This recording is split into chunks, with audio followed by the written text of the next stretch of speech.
For most people, the motorcycle transmission is one of the most mysterious parts of a bike. How does it work? And why do we shift down into first, but then up for the rest of the gears? I'll explain in this video from the MC Garage.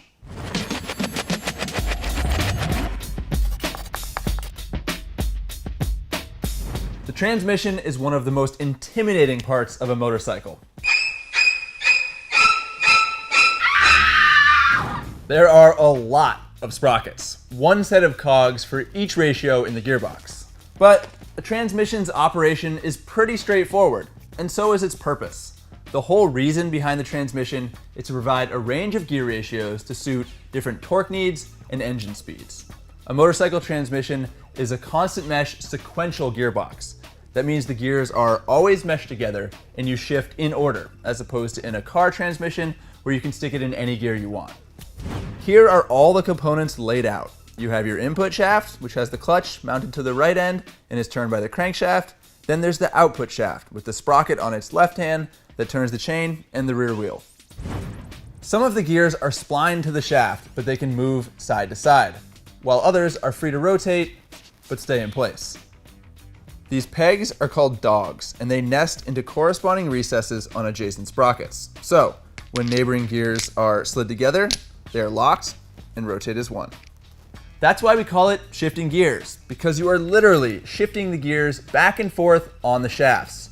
And the way those gears get moved around is by the shift forks. There's 3 of them, and they rest in grooves in the splined gears. At the other end of the forks, you'll notice these little pins. They run in dedicated channels in the shift drum, which is this weird looking thing right here. When you tow the shifter, it rotates the shift drum, which moves the shift forks and shifts gears.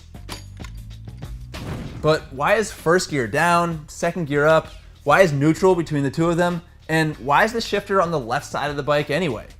Let's start with the political reasons, because I think it's pretty interesting that there are regulations stating that the shifter has to be on the left side of the bike, and that clicking it up is going to move you to a higher gear, and clicking it down is going to move you to a lower gear. Those regulations were passed in the 70s, and they pretty much served to standardize motorcycle shifting around the world. America was a huge market, and manufacturers everywhere conformed. As for neutral being where it is, that is primarily a function of safety and convenience. Neutral could be below first, it could be above sixth, it could even be between third and fourth, but it's located between first and second because that makes the most sense. You only shift into neutral when you're coming to a stop, and you're only coming to a stop when you're in the lower gears. Neutral could be located below first gear, but then you might accidentally end up in neutral when you're trying to shift down into first.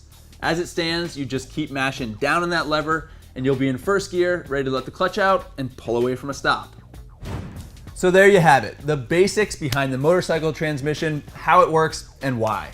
And if you've got sticky shifting on your bike, you might need to change the oil.